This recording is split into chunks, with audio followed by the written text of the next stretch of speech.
pledge allegiance to the flag of the United States of America and to the republic for which it stands, one nation, under God, indivisible, with liberty and justice for all. Thank you. You may be seated.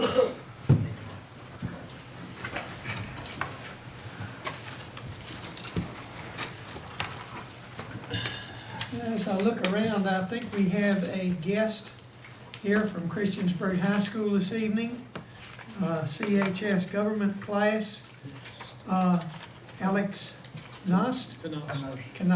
Okay, good. Thank you for being here. And both of your students at...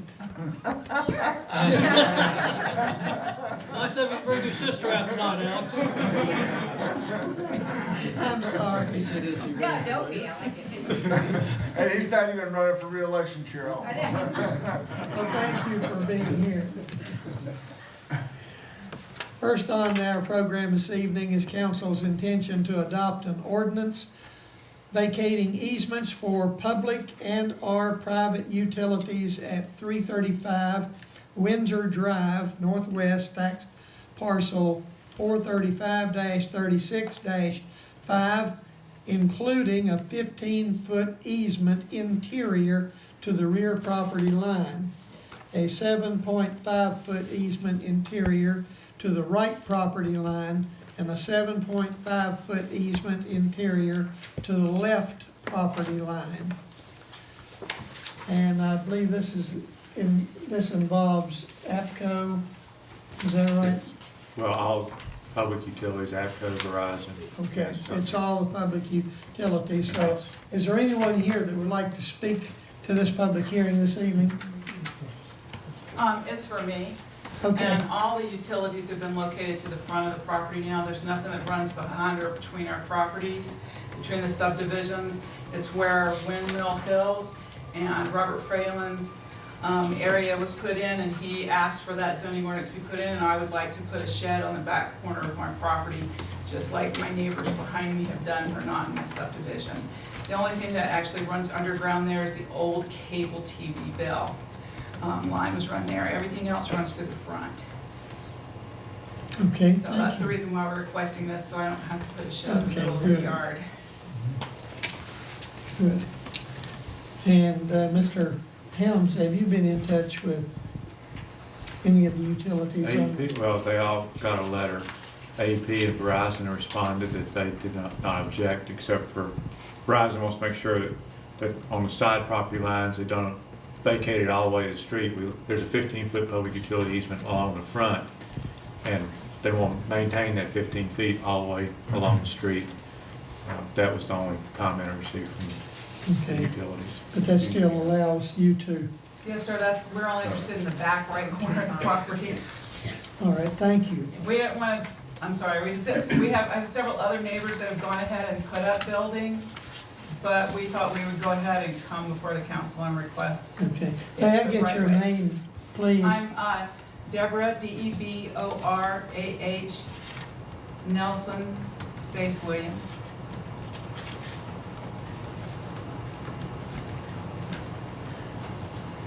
All right, thank you very much. Thank you. Is there anyone else that would like to speak to this public hearing, or at this public hearing for this particular issue? If not, then we will close the public hearing and move into our regular agenda.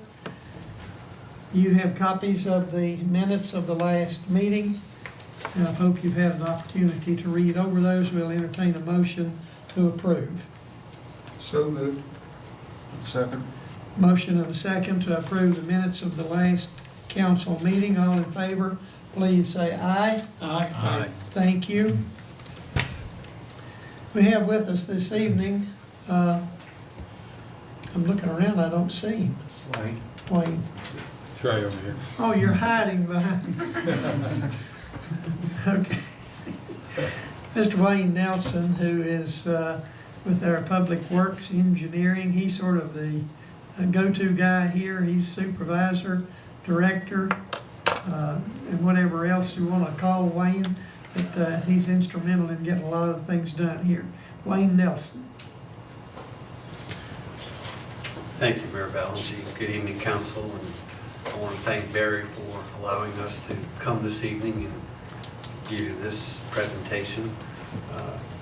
You have before you a project update, and the first project on the list is the water system upgrade phase 6.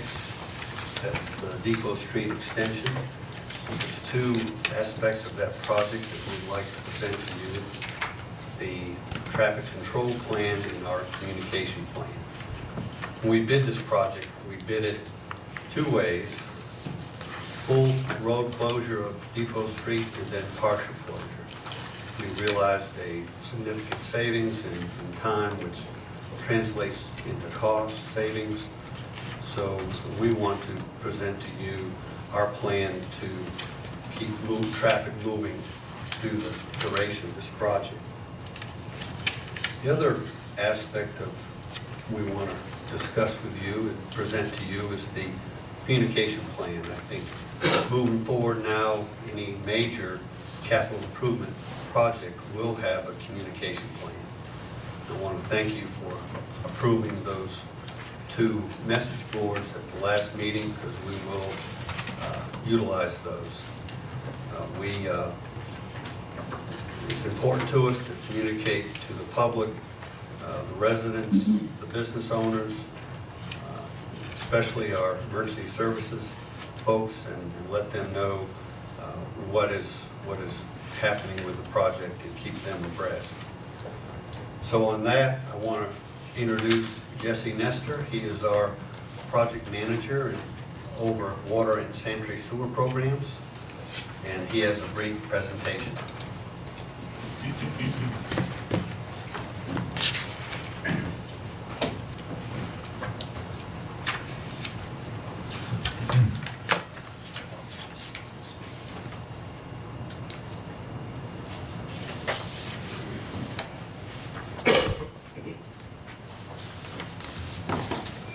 Good evening, Mayor Valenti, members of the council. As Wayne mentioned, I'm Jesse Nestor, and I am a project manager for the town of Christiansburg. And I'm here to give you an overview of our outreach program here for this, for the water system upgrade phase 6 project.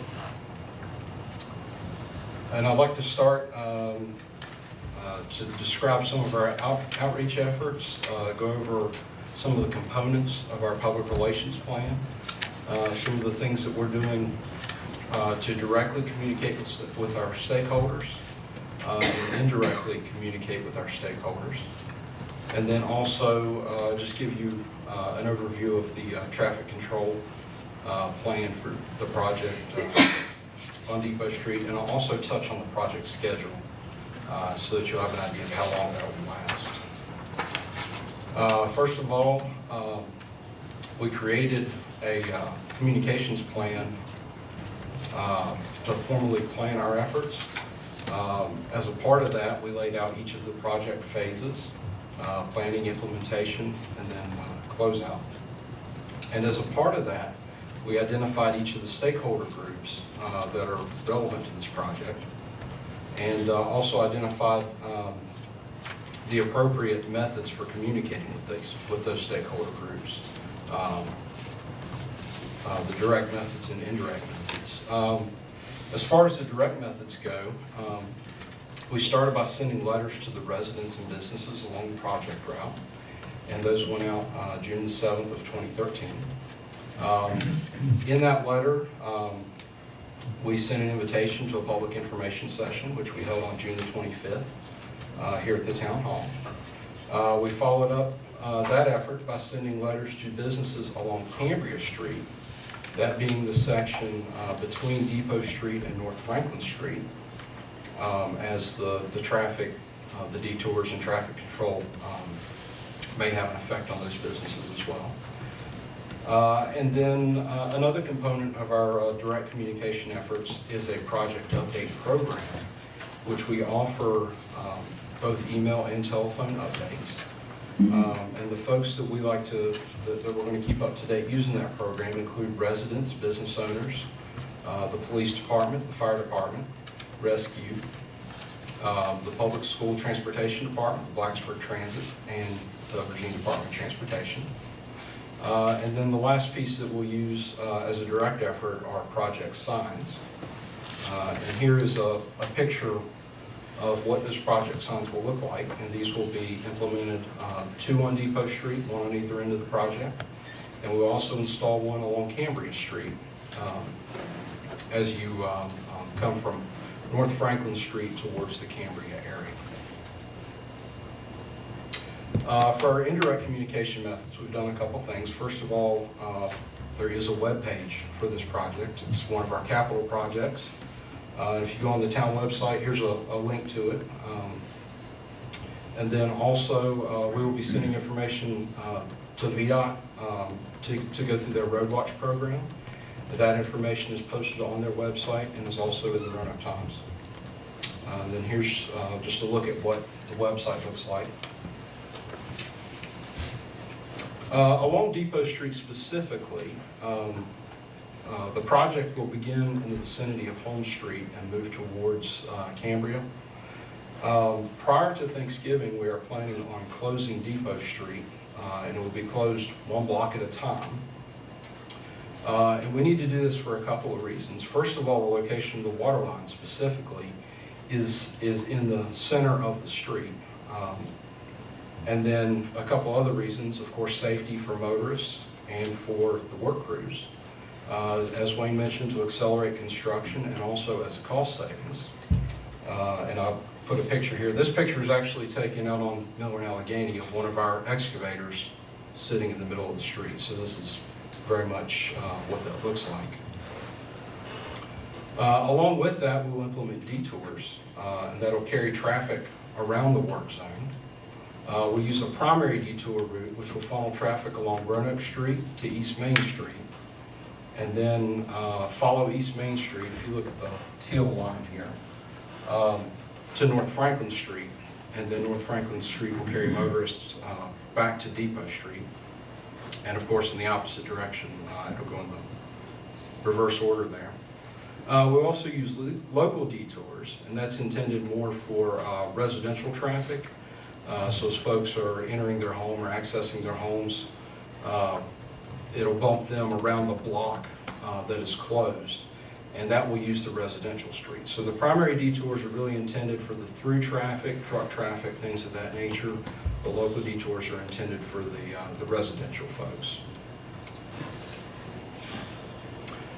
Detour signs will be used, the message boards for one, and if you look here at the map, there are green stars placed at a few different locations here. There's one up on Cambria Street, 2 along Roanoke Street, and then 3 at the intersection of Depot and North Franklin, and those will be used to convey messages regarding the detours to the traveling public. And then also the signs actually posting the detours and road closures will be in accordance with VDOT's work area protection. After Thanksgiving, we plan on removing the street closures. Construction will continue along Depot Street if needed. It depends, of course, on the contractor's progress, weather, how much rock is encountered, things of that nature. But we will remove the detours and construction will continue with one-way traffic. And we plan on doing this for a couple reasons. First of all, the water line location. After the project moves around within the vicinity of Lester Street, the water line actually moves to the shoulder of the road. And then also, we'd like to keep in mind the businesses in the Cambria area. And we feel that removing the road closures would help us to not, I guess, impede motorists getting to that area for holiday shopping. And then also just to touch on the project schedule, construction is expected to begin next week along Holmes Street. Street closures right now are expected to begin the week of September the 30th. Those will all be advertised at least 1 week in advance. So for example, if it begins Monday the 30th, then the information signs and message boards will be posted 1 week ahead of time. Also, the street closures, we're planning on ending on November the 27th, which is the day before Thanksgiving. And then final completion of the project, which includes going along Scott Street and Hungate Street, is expected by May of 2014. That's all the information I have prepared. Thank you for your time, and if you have any questions, I'd like to answer those. All right, thank you very much, Mr. Nestor. Yes, sir. Council, do you have any questions about this project? Two quick questions. First of all, thank you very much. I had no, this is great insight into the project.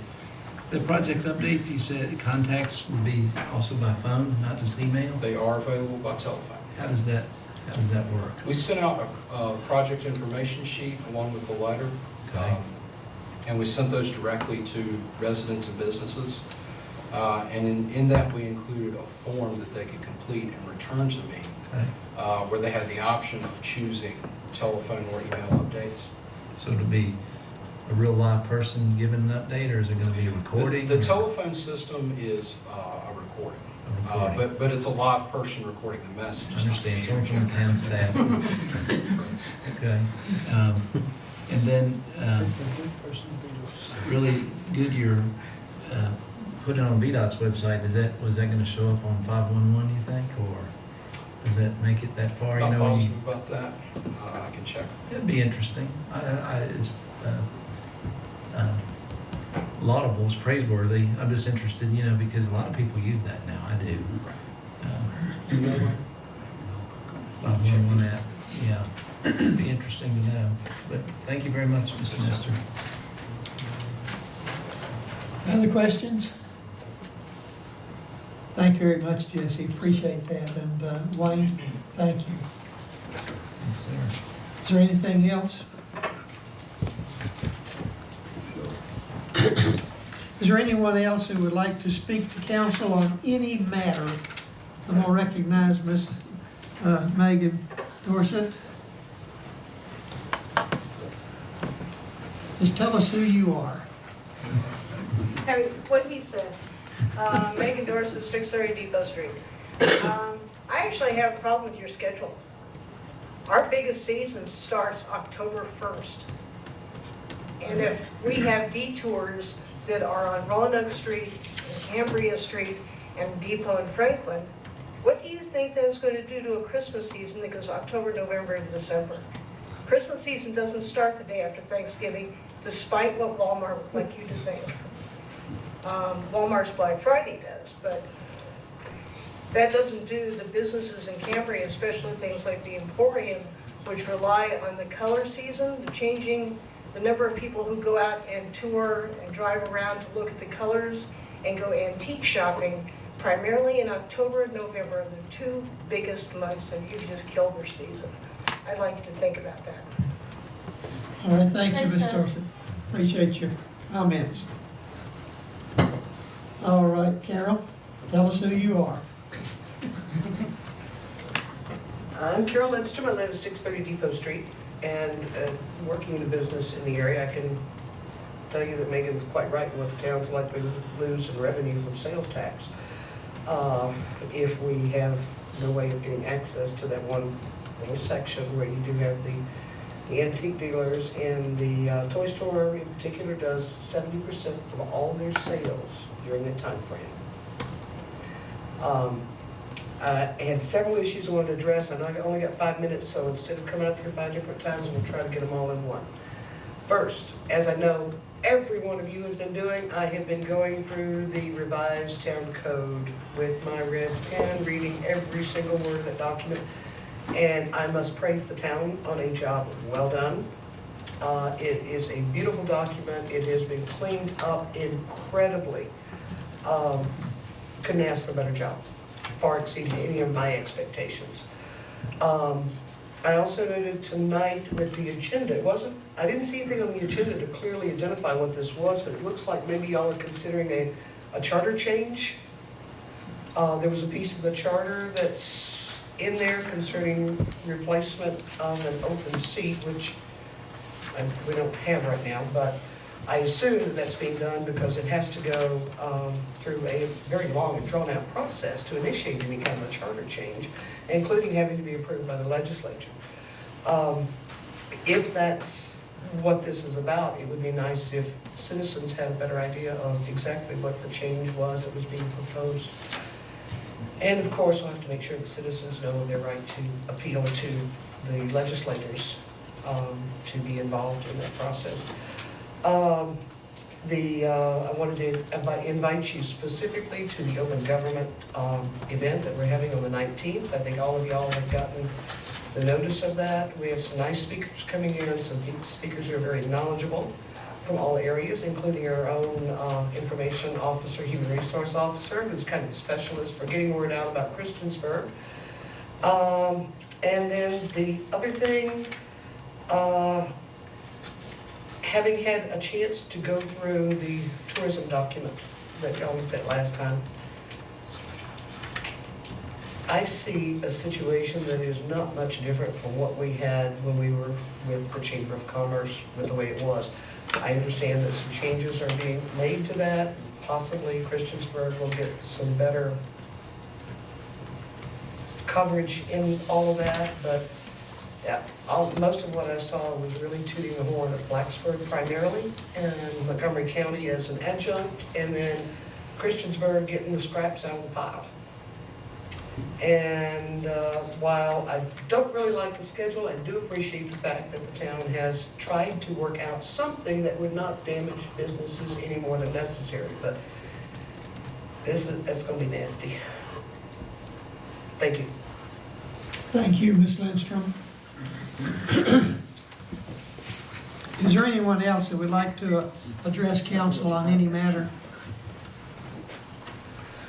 If not, we'll close the citizens' hearing portion and move on to Roman numeral number 3, discussion by the mayor and council members. Last week, we had a public hearing on CAPER, that is the Consolidated Annual Performance and Evaluation Report that is handled through our planning department. And Nicole was very good about giving us information about that. Really, it's how we spend the money that we get under the Department of Housing and Urban Development grant. And council, we need to take action on this evening. The plan has been prepared, and I believe you had an opportunity to look at the plan. And if you have further questions, we'll get Nicole or the town manager to answer those for us. But we will need to take action on this. I move that we adopt the plan as presented to us. Second. Motion and a second to adopt the Consolidated Annual Performance Evaluation Report. Questions? Discussion? If not, all in favor of approving the report, please say aye. Aye. Opposed, no. Thank you, Nicole, for preparing that report for us, very comprehensive. Number 2 on the agenda is discussion of the Christiansburg Town Code, section 2.01, dealing with vacancy on council. I believe Mr. Showalter brought this up. I actually did, Mayor, and I appreciate you putting it on there. In reference to, Carol, what you said, I put it on the agenda not to change the code at all. I mean, I've looked into several different codes, unless Teresa, which I'm not sure if she's had time to look at it and compare it to other jurisdictions. I believe the language is about like everybody else's. But what I would like to do is turn it back over to you, Mayor, to sort of, I know this happened about 6 years ago, 7 years ago. We lost somebody on council and we had to turn to this vacancy code. If you could give us a little history on It why. was 8 years ago, to be exact, or almost exact. And there was vacancy on council, and we thought we went through a pretty good process to get that appointment made. And we made the appointment after going through what we considered to be the proper steps. But then we got raked over the coals pretty good by the Roanoke Times, saying we were not transparent enough in making that appointment, and accused council of making decisions behind closed doors. We certainly don't want to get into situation like that again, but what's gonna happen the first of the year, we're still 3 months away. But what's gonna happen on January the 1st? Mr. Barber is going to take office as mayor, Hopefully, Right. yeah. Right. unless they have a write-in candidate. You know, if I get 8, 9 contested election, boys, I don't need to be sitting up here. Well, I don't think Mike wants to jinx himself, Mayor, but we can pretty much guarantee he's going to Well, get it. he has 2 years left on his term as council members. And council will have 60 days in order to make the appointment for the 2-year term. And the code as it states right now is that the person who gets the next highest number of votes, No, no, Absolutely not. doesn't. right? What does it say? It's basically, Mayor, Let's that, get the attorney. yeah, okay, Teresa, why don't you take over? Teresa, you, Because the vacancy does not occur until after the election. It occurs in January. You'll have 60 days to appoint someone. If in fact the vacancy had occurred prior to this election, then everything after that semicolon would kick in. okay. So, I had discussed this with the town manager today, and he said we need to get a town attorney to. he did, he got me involved. Thank you so much. We had a long conversation. Well, anyway, we want to avoid anything that happened, like happened the last time, where we're accused of not being above board in conducting business. And Mayor, that's one of the reasons I put it on there, and I'm glad you brought up the 4th highest vote, because I'm not gonna tie the hands of council during that 60-day period, but I'm just gonna speak my mind, how I see it. To me, we have 5 very good candidates, okay? And I believe that special consideration should be given, and this is my point of view, I'm not looking to change the code, to the 4th highest vote getter. These people, they go through the vetting process typically with editorials, through the paper, with door-to-door hopefully, and things of that nature. So in reference to what I heard many years ago before I ran for council about not really being that transparent, my personal opinion, and I would really like to hear from council, and I know a lot of you are, well, let's wait and see, but I'd like to hear from each one of you to sort of get your feeling of it, on how we're going to fill this vacancy. Well, let me start. Okay. The last time it happened, we felt advertising the position and giving opportunity for any registered voter, citizen to step forward to say they'd like to be considered. And I think probably, to be fair, it's probably the procedure that we need to follow in this situation, and do the interviews in open meeting with anyone who's interested in filling the position. And the last time we interviewed in closed session because we felt that there may be questions that would be asked of the candidates that they wouldn't feel comfortable answering in an open session. And that's where we got in a little difficulty with the newspaper. I agree with your comments, Mayor. I think that would be a fair way to do it, to advertise it and say we do have a council position open, and that if someone is interested in becoming on the council, and this could be maybe the 2 other candidates, the 4th and 5th candidate, if they wanted to come and be interviewed too, I think that would be good, just to have it open like that, and I would support that. I will support what Mr. Hubbard and the mayor has said. I think it's probably not prudent to this time, even if I was to agree that the 4th person on the ballot should do it. I don't think it's prudent to make that statement at this time, because we haven't had the election yet, and it could have some impact on how things are handled. So right now, I would be more for what the mayor and Mr. Hubbard has stated is the appropriate way to do it. Having been a part of the last session, I would, regrettably, I would tend to side more with Roanoke Times than I would any other opinion, because I experienced that, I saw it. But I think we've come a long way since then. I may not be at this table in January, that's not for me to decide. And I feel certain with the council we have in place, and there may be some changes that, like I said, it may not be here, but I feel like we've come a long way, and I think in January, whoever's at this table will make a good decision. And I guess the one thing I would say on it, Councilman Showalter, is whatever the deliberations are in the interview process and whatever we decide, or whatever the sitting council decides to do in January, my hope would be that it would be a unanimous decision, which would represent a full vetting of, we've not got a good track record for unanimous decisions on big decisions, but I would hope that whatever the sitting council in January decides would be a unanimous decision, which would be indicative of a good, thorough vetting process. Anyone else? Well, I'll chime in. Under section B, 2.01 subsection B, and it talks about, of course, the vacancy of council or the office of mayor, and shall be filled within 60 days. We prefer that.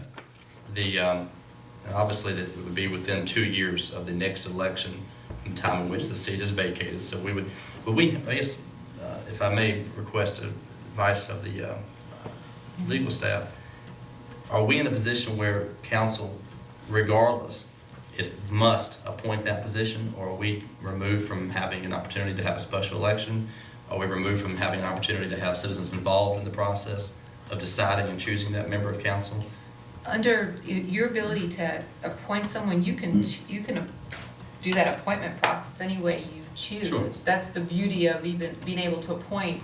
If you want to make a specific process where, like the mayor was saying, people come and be interviewed, or you could decide even to take the fourth person, whoever. There's no requirement that we have to go into that. I guess what would be your advice as far as going into closed session in that regard? I'd like to kind of keep it open. You don't have to go into closed session. All right. That would be at your discretion. And that way we could actually field maybe even questions from more than one session, have questions from the audience as well to members of the, almost like like a pseudo debate to a degree, where they would field open questions. You might want to have a closed session and To decide on. yeah, I don't know if that would be proper. I'd have to look at FOIA real quick on that. Have a But- closed session to decide how we're gonna have an open There we session. go. Yeah, exactly. I don't think, you may want to have a work session, would be the appropriate thing. And as far as the opportunity for some type of special election to occur within 60 days of the vacancy. Yeah, you would want to have you might want to start working on the process now. That would as soon as- require, that is an actual modification to our current provision of the The charter, charter correct? the charter says you have to fill it within 60 days. But it doesn't demand that, I was reading to mean demand that we have to appoint. Right, you have to fill the vacancy Within 60 within days. 60 days. With the majority of the remaining members. Right, by So the it doesn't majority make a vote. provision for an That's what I'm saying, it election. looks like we have to appoint Yeah, we have to Yes, you appoint. have to unless we appoint. modify our town charter, go through that process of requesting Right. the opportunity to have a special election. Mhm. I guess That'd have to go through the I General like, Assembly. yeah, I like the, But Well, I think we can clarify this whole thing. It's my seat, just let me pick my successor. And more. one comment, you might want to realize that when the seat becomes vacant in January, there's just 2 years left on the term. Correct. And by the time you would be able to pull together some sort of special election, it would only be for even a shorter, period of time than that. And that's why they allow for appointment. Whereas in the second, after that semicolon, you're talking a much longer period of time.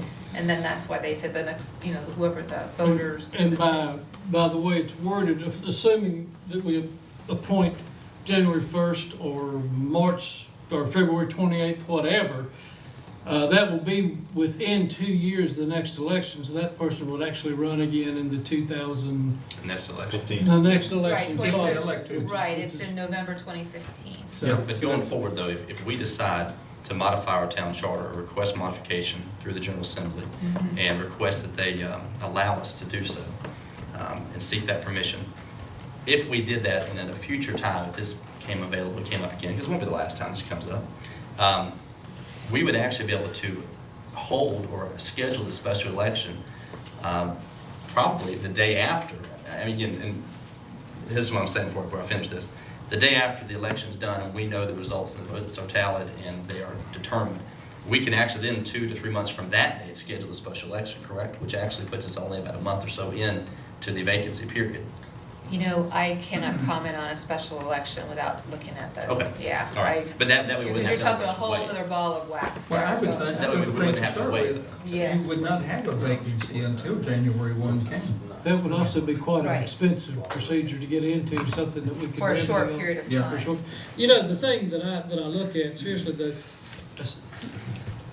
assuming that position is going to be, it's apparent that position is going to be vacant on November the 6th, we can actually start the application process then to garner applicants, to give us more than 60 days to go through the process. So we could actually have basically 90 days from, or even longer, to determine the pool of applicants that we want to, or to start the interview process. We don't have to make the appointment till actually March 1 or February 28th, but we have a lot of time if we start reasonable time after the election to start on our process for how we're going to select or to get the candidate pool. I would like for us to have legal take a look at that, because I'm not sure you can do that, because you do not have a vacancy until January 1. Then Right, Mayor no, I becomes think my interpretation of what you were saying is you could start working on developing a process for the And replacement, not, even soliciting applications. Well, We're not gonna fill anything. Soliciting applications could be a problem. The If you're not process gonna could be fill a it, if you problem. state that you're not gonna fill it until But you after don't, but you January don't, 1st. how you advertise it, you don't have a vacancy. Two of the three people that are at this table that are running again may not be here in January. Right. That's, Yeah. those We all have it deliberations and decisions for the That's fine. process need to occur, in my opinion, by the city council at that time. Well, I know there's 3 of us who will sit here, and that's one of the reasons I brought it up, Brad, instead of it being a last-minute process, because you yourself, if you remember back when you first came on council, I mean, it can be a whirlwind those first few months. Now, you came on after you were on planning commission, already had your feet wet, so to speak, and with the administration, but if you're brand new, or even if you're not, I mean, I would like to have at least some agreement, at least from council, because odds are there's going to be some people sitting reelected that we're going to not do it like we did 6, 7 years ago. That, like the mayor mentioned, we have an open process to do this, and I would like to have legal look at this as well, because I know we've had some discussion setting planning commissioners when we interview in closed session, so. I think one thing you gotta think, I mean, by having legal look at it is, perhaps, and again, I obviously wasn't on council 8 years ago or 7 years ago, but I guess Mr. Cannon was the one that was appointed back then, if I'm just trying to recall, correct? Ernie Wade was appointed even prior to that. Okay, well, the last one that the flag was over, was that Mr. Canada's appointment? It was 2006. Okay, was that Mr. Canada's appointment? Well, the personalities aren't important now, but yeah, Who was the one that was appointed? I'm just It's wondering. Canada. It was Canada, Mr. Canada. And, I mean, my reason I bring that into legal is, I think perhaps, in retrospect, some of the flack could have been from potential conflicts of interest that could have arisen by virtue of ongoing matters with the town. And so by having legal look at that, they could help to, I think, deal with any the potentiality for conflicts based on those. I mean, you're getting a lot of applicants, and a lot of people are gonna have certain things that are gonna conflict with being a member of the town council with ongoing matters, especially at the time would have been obviously the aquatic center construction, things like that. So that's why I think it'd be nice to have legal. My personal opinion on this, I think it's too much power to be held by a member of town council to have the power to be able to appoint someone to sit in, to make decisions like that. I feel like it lends itself too much to almost like a block voting issue. And that to me, I don't think I deserve that much power as a member of town council. I don't want that. It's kind of why we're elected. No, we're To make that elected to keep Make word the of that. decisions to keep the town running, so. On the other case, though, I think a special election would just not be a good idea at all from a financial point of view, and if you have a large family, you're gonna win. As long as we have, A special election just doesn't make sense. as long as we have input from citizens during that process and appointment and make it at least to a degree more like an election, or at least something more fundamental than just us deciding those matters. I mean, I mean, yet in closed session, I certainly wouldn't be approving of that. I'm all for this being very open, I really am. Yes. But I think we need to have legal to take a look at it to see what we can and can't do. But on the other hand, I think we should not be making any decisions on how we're gonna proceed until we have a sitting council after the first of the year, because they're the ones who are gonna have to work with it. That's a good point. And we're making decisions, we would be making decisions for them if we did it prior to the first of the year. That's a good point.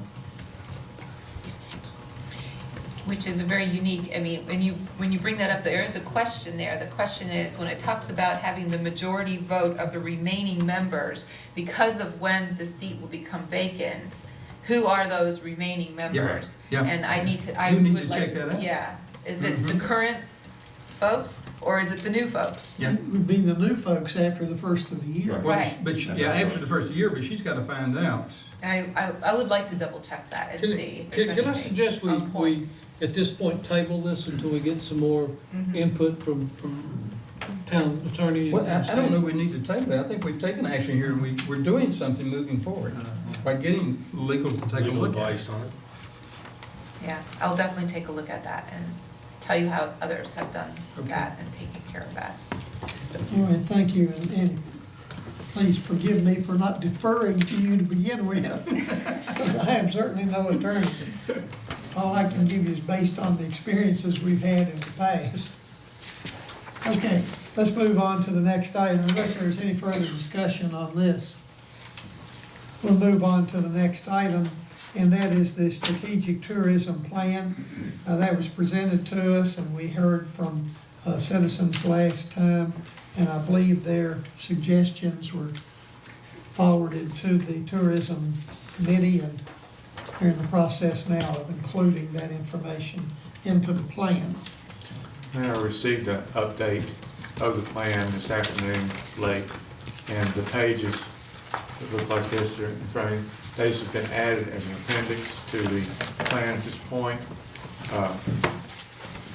And still haven't gone through the tourism committees yet, but that's what the director is proposing. So she's working on it, making progress. I would like to. Guess I don't understand what I've got in front of me. It's basically an appendix to the strategic plan. So if I compare this to the one I had before, I see the Just additional add, things just are add going to be this, working just to. add this Okay. to it. Okay. You know, I have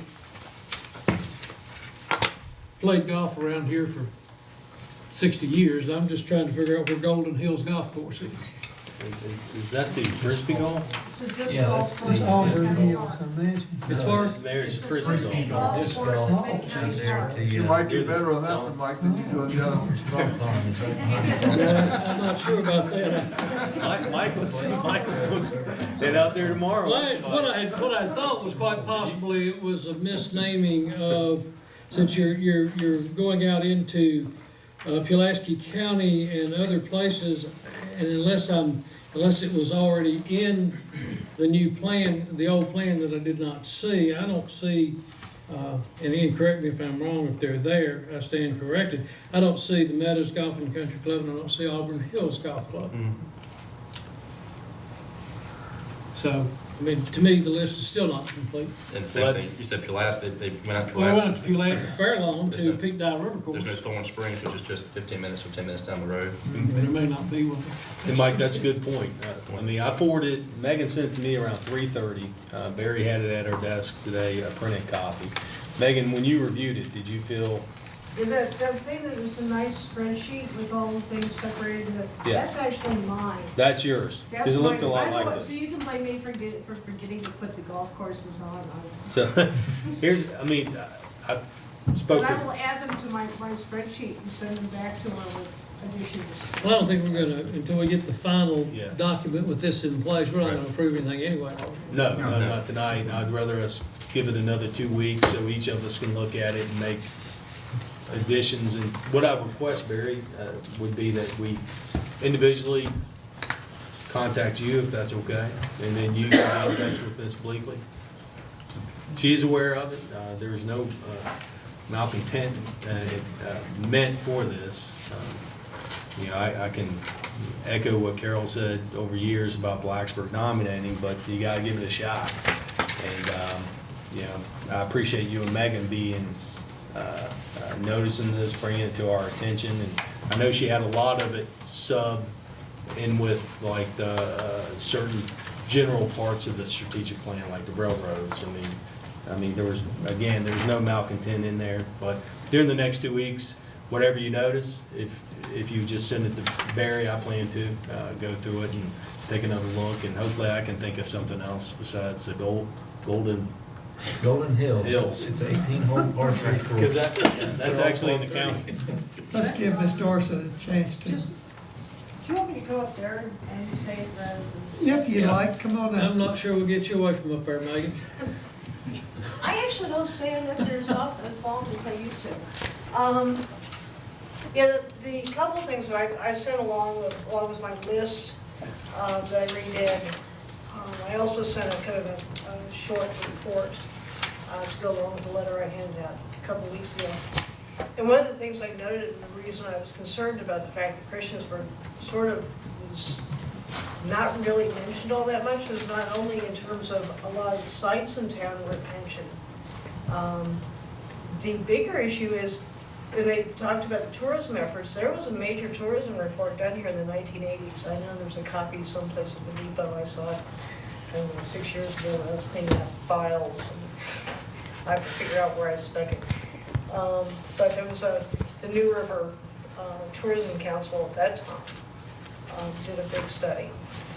There were also other things that weren't mentioned, whereas the report detailed the start of all of the festivals in Blacksburg.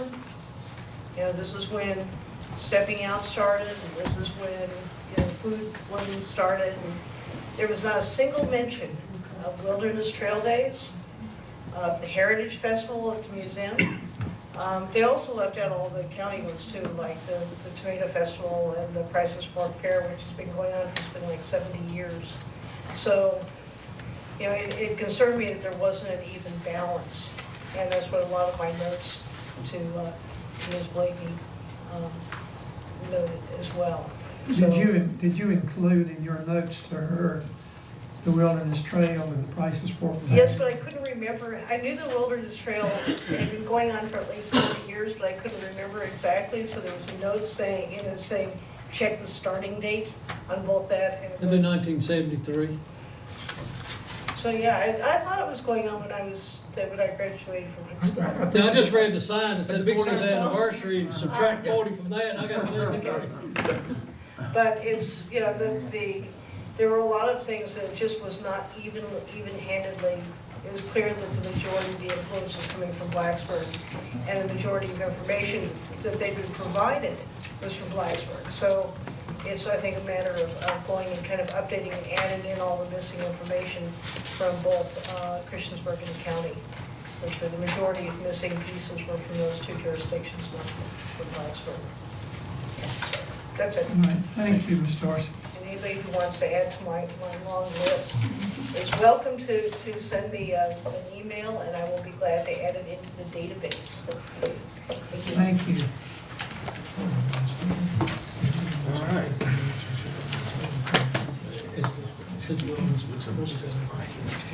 Yeah, Councilman Barber just reminded me that we found out today, and council, I did send you an email today.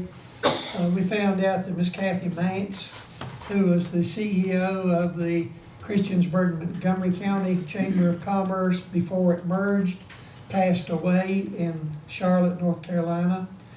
And she was instrumental in starting the Wilderness Trail Festival. In fact, as Chamber of Commerce, they even had a festival before then. I think it was called Dollar Days, maybe, where for every dollar you spent in Christiansburg, you got a ticket. It was Go fall in. harvest days. Fall harvest, well, it Somewhere. had something to do with the dollar, because you put your ticket in a concrete mixer and they drew a new car out. And she started that years before even the Wilderness Trail Festival. Anyway, on October the 11th, there's going to be a celebration of Kathy's life, and that will be at the Event Center. And that will be at 7:30, I believe, in the evening. and they're gonna have several folks to talk about Kathy and what she meant to the community. She was heavily involved in the merger of the Christiansburg and the Montgomery County Chamber of Commerce. And in fact, if you remember, council, you wouldn't because you weren't on council then. But anyway, this council says, no, we don't want to do that. And Kathy came and said, rethink that position because it's the right thing to do.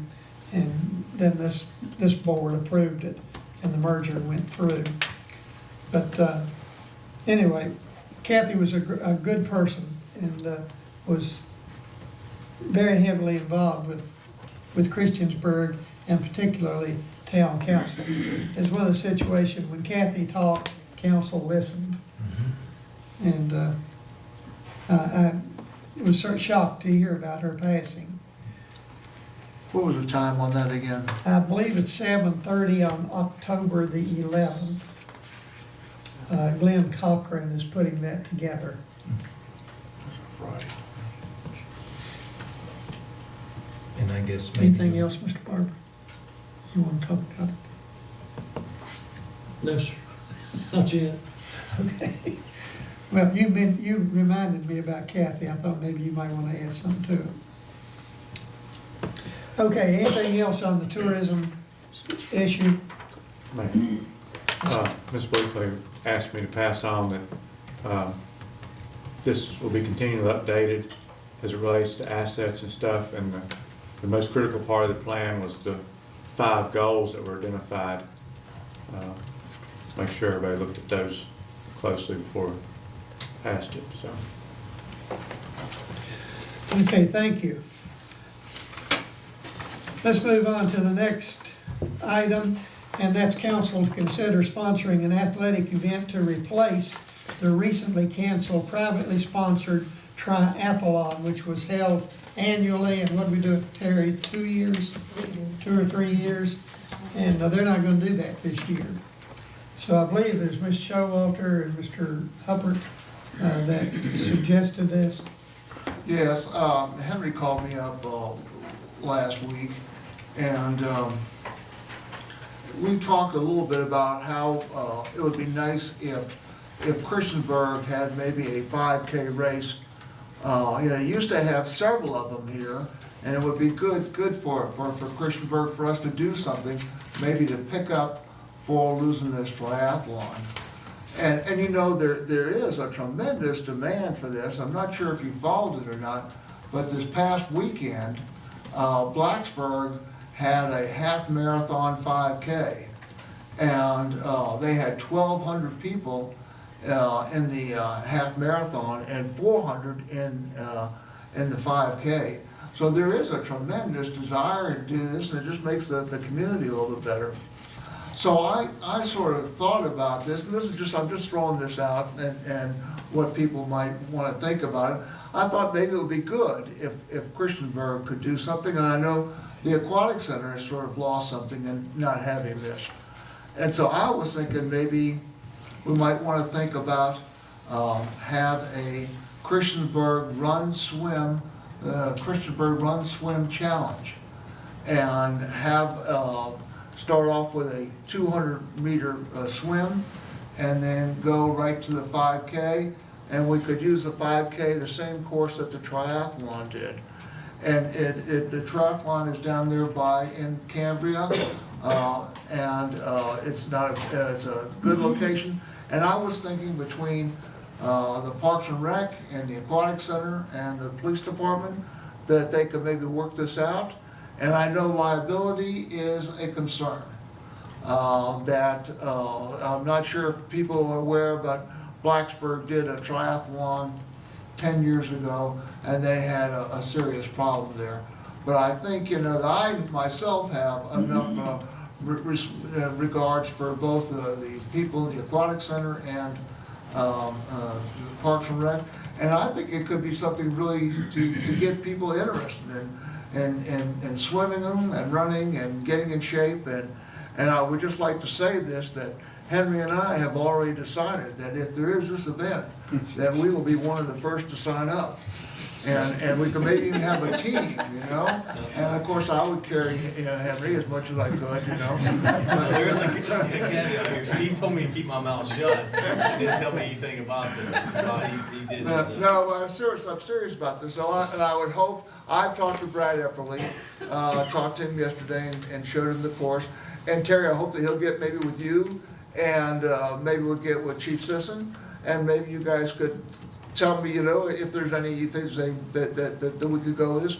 Maybe I was thinking maybe, next summer, maybe next July, sometime maybe where it's a little bit low for the aquatic center and that, and you could do, too, you could do some preps, some things about running shoes and swimming and develop, and this is not gonna be an Olympic type of event, but just things for people around here, and another thing to get in shape and have a good time. Okay. And that's all I have. Thank Can I you. speak now?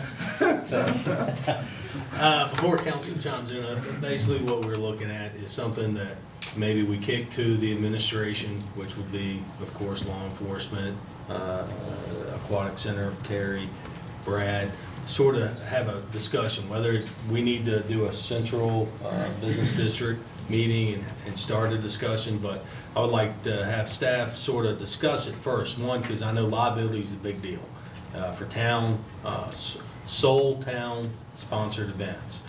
I know Brad and Terry, if outside organizations, third-party organizations take over, it's easier for us to work with them. They take the liability on it, they use our facilities, things like that. But what I want is, there's options. What options do we have out there? Co-sponsorship with them taking on the primary. You do see a lot of rec departments in our area. Salem does this. They co-sponsor events. Roanoke County does it. They don't sponsor it themselves. But I'd like for this to sort of be kicked around about where you can see the loopholes in it. Why we do want to do something like. I think we all see why we want to do it.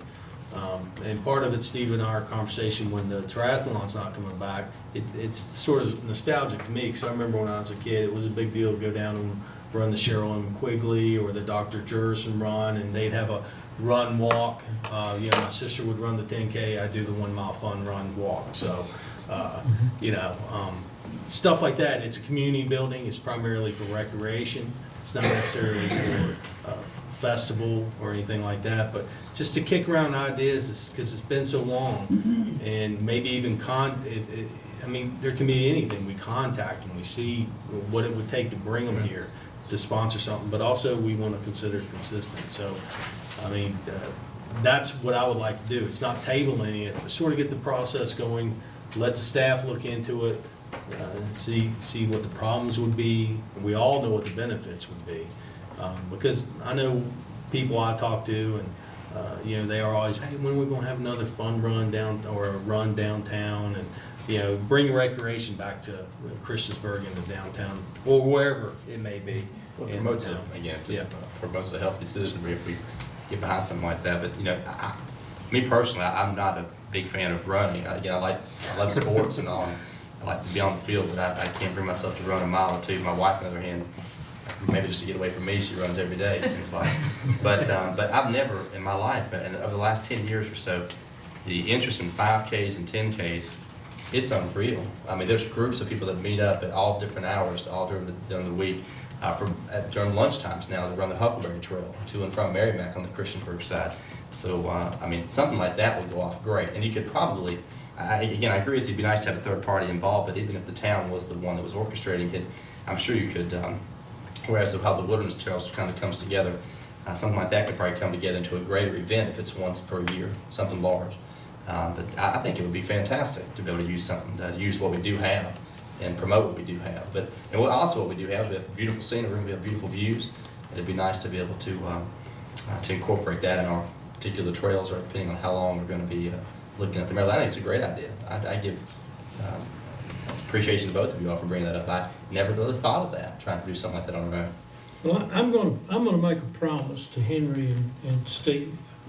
If you all enter that first race, I will be right there on the starting line with you, and I'll fire the gun to start. Other than that, I'm out.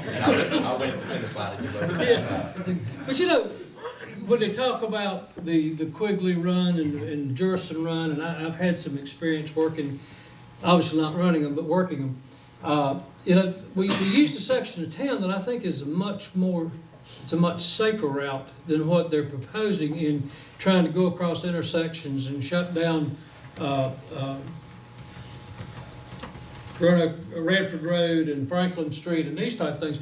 We used to run it, we started it down at the square, and it would run up, back out toward Rogers, and it would go down through Dickey subdivision and loop back around. And I thought, you know, if it was at the right time, and usually these things are early in the morning, you know, you could even branch that thing off and a lap through the cemetery.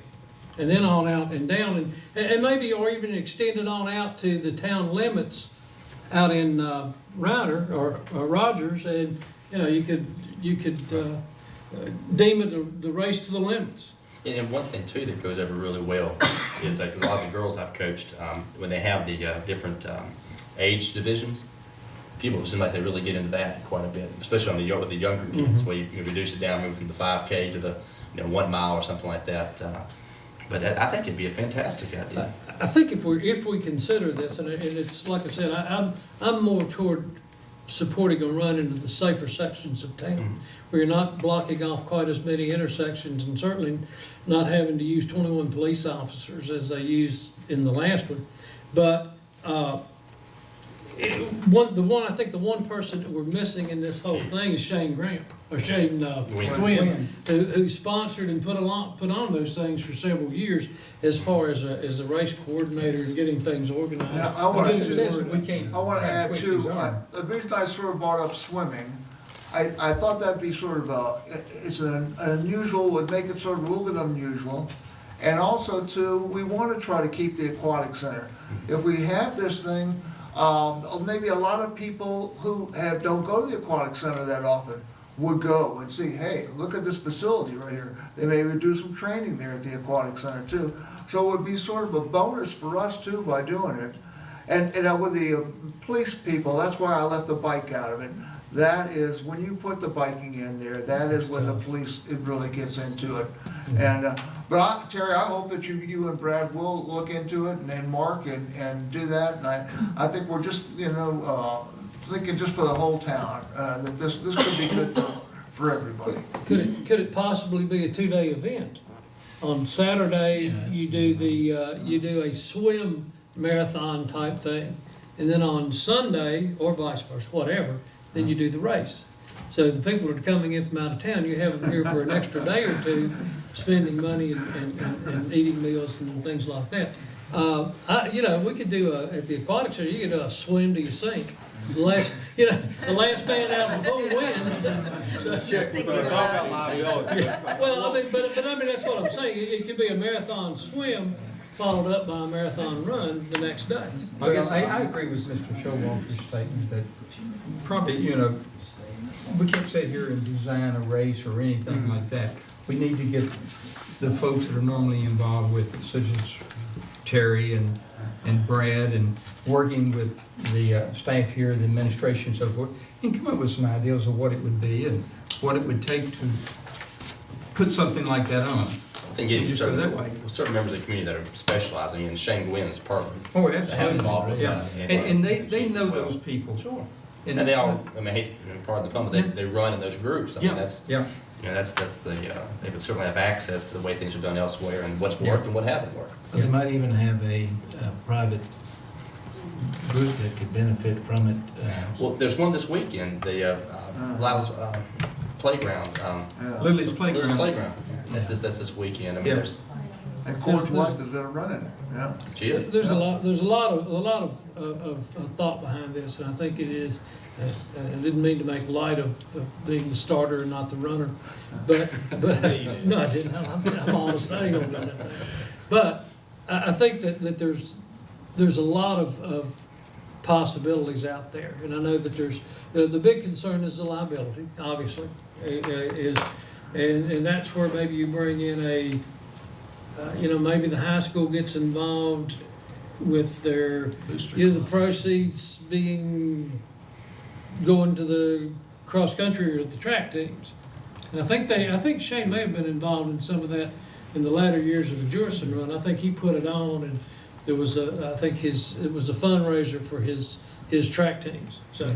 I'd like to see us go ahead and refer this to those Right. groups that we talked about and let them think about it. And obviously, they're gonna prepare a list of pros and cons and Right. do's and don'ts. and- Right. I don't want to speak for council, but, and Jim, go ahead. No, that's basically it, just to, go ahead and get them started looking at it and to see if it's feasible. I guess what it really boils down to, a little bit, you know, and that's great when you typically leave a third party to take care of everything and they apply for our event grant, but I would like to see us, you know, even if we don't sponsor it, sort of discuss taking a more of an active role in helping, for instance, if an organization's not familiar with it, but they want to do a race downtown, that we take an active role in helping them out other than, you know, I know we do a good job saying, hey, you know, the police protection is going to be here, we'll set up here, but a little bit more help in planning, because I mean, these are, our staff members have been doing this for a long time, they know what's involved in it,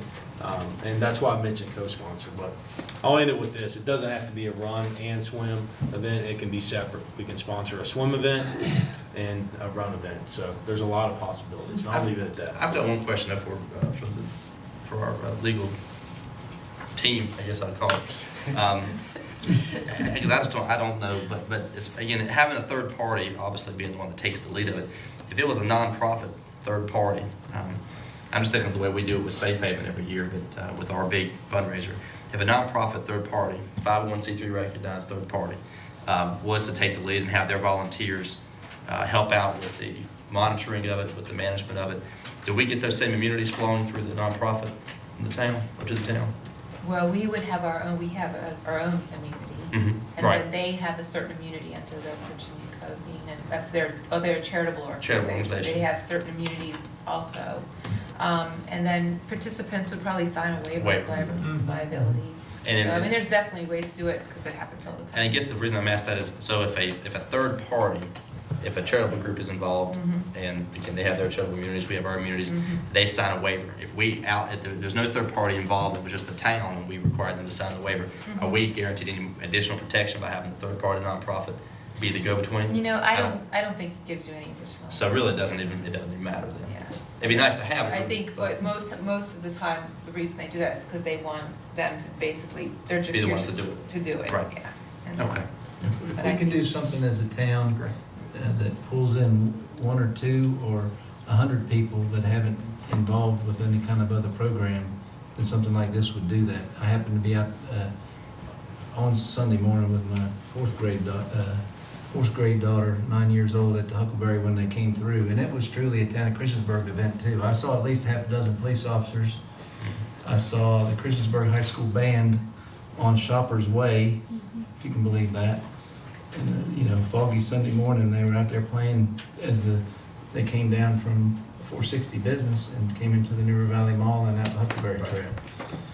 But anything we can do, I think is a great idea, and I think that we should actually charge our capable staff with looking at it from a position of, we would like to do this, why should, you know, from a position of, we would like to do this, instead of saying, should we or shouldn't we? I would like to operate from the position of, we would like to try new things. And I think that's part of our responsibility as sitting council members, to think creatively and think out, you know, I hate the tired term of thinking out the box, but try different things. But I'd like us to look at that, explore that from the position of, we would like to do this, tell us if we can't. Again, I think it's a great idea. I'm beating it to death, but I could just envision, I mean, again, hundreds up to thousands perhaps participating in this. It wouldn't surprise me in the least to have that kind of participation from all over the area. And with our way, I mean, like with Mr. Nelson and with what was brought up today tonight about the public information and the flow of information throughout, I mean, we can utilize a lot of what's already been put out there as far as getting information to the individuals that will be affected. Obviously, we're going through neighborhoods that are going to be affected, but that's why we plan this for 8, 9, 10 months away and really adequately run down everything. I think it'd be a fantastic success. Before the Mr. Mayor, aquatic, let me add one kind of close out before you close it out.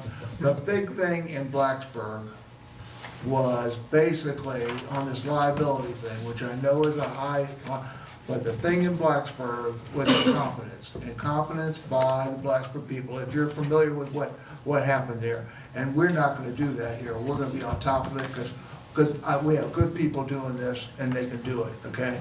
And we're not gonna have that situation like they had in Blacksburg. Before the aquatic center opened, I attended a swim meet. I have absolutely no idea who sponsored it. And it was held at the Blacksburg Country Club. And when I got down there, I had to park a mile away because I have never seen so many cars and people participating. And these were older people. They had age groups, but these were folks you wouldn't expect to see in competitive swimming. But that's what it was. And I have a feeling if we did something like that, we could attract a whole lot of folks, whether they be older folks or younger folks. Swimming is a big thing. I think they pay an entry fee and they get a T-shirt or something like that. Anyway, it's a worthy idea. I appreciate you bringing that up. We have a request to go into closed session under the Code of Virginia 2.2-3711A3 for the discussion or the consideration of the acquisition of real property for public purpose, or for the distribution of publicly held real property where discussion in an open meeting would adversely affect the bargaining position or the negotiating strategy of the public body. The closed session is to discuss the possible purchase of land at 2 different locations. So move. Second. Got a motion and a second to go into closed session. Ms. Clerk, will you poll council? Yes, sir. Councilman Barber? Aye. Councilman Hall? Aye. Councilman Hubbard? Councilman Showalter? Aye. Councilman Stipes? Aye. Councilman Van Hoosier? Aye. And the motion carries. We will take about a 5-minute recess, and we'll need to clear council and then come back for a closed session.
council meeting. Yes, so we're talking about doing it before the council meeting, 6 o'clock.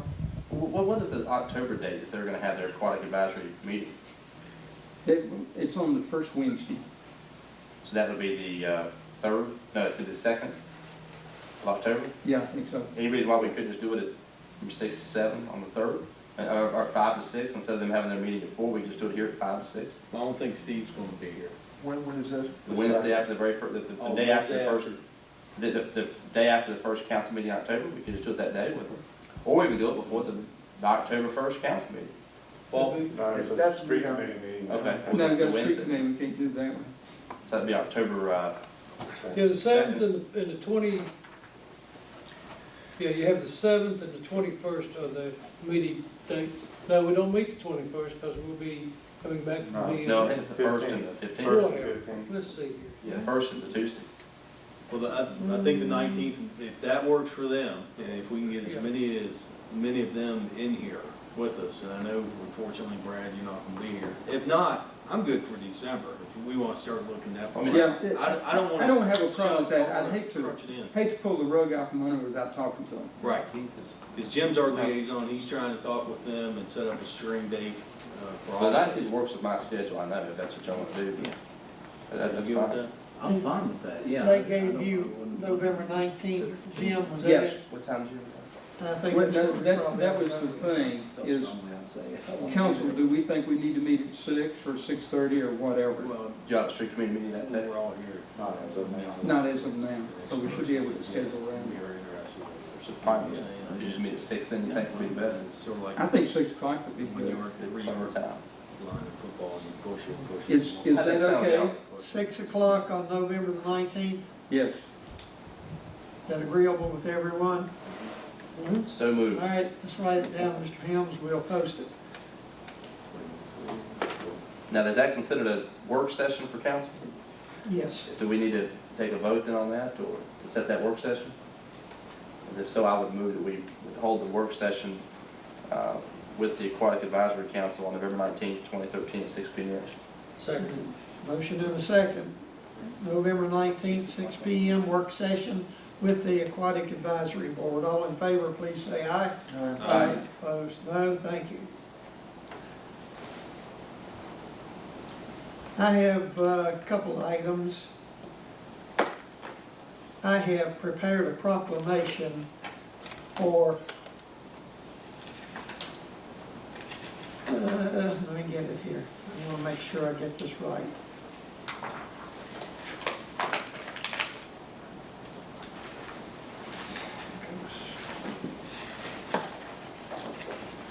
You remember I did a proclamation for volunteers, and this is similar.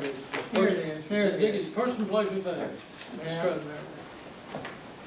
We've been asked to participate in this program where we recognize community volunteer groups.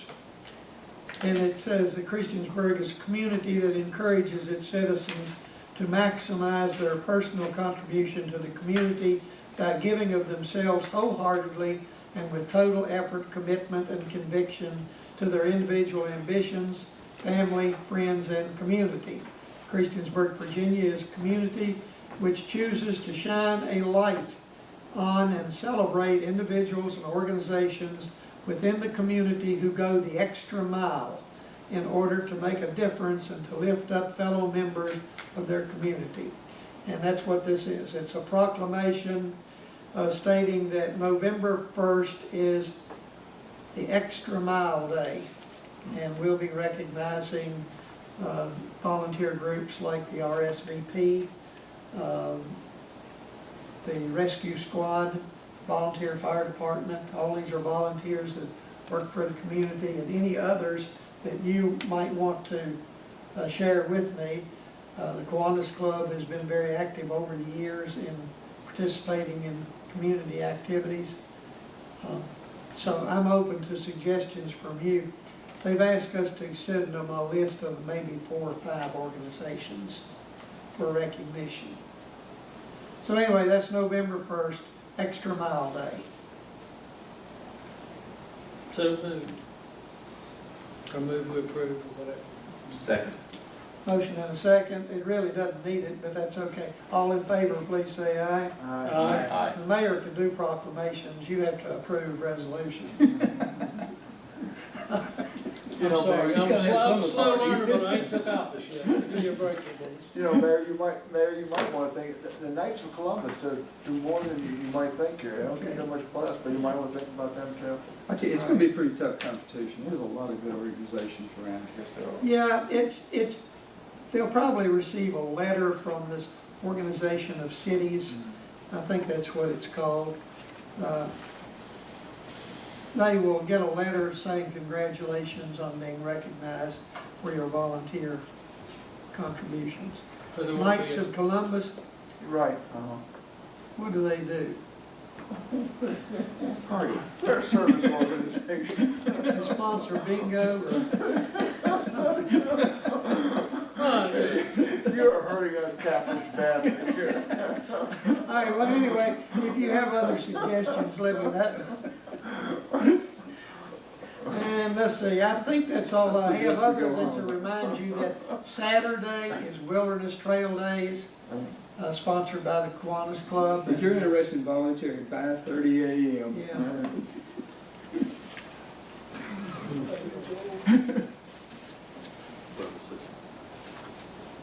Kiwanis has made this their biggest moneymaker, and man, it takes a lot of work. And they'll be recognizing Kathy Mance somewhere along the line for getting that thing started years ago and then turning it over to somebody else. Anything else to come before council? What, tomorrow night is the homecoming Homecoming parade? parade, that's Yeah. correct.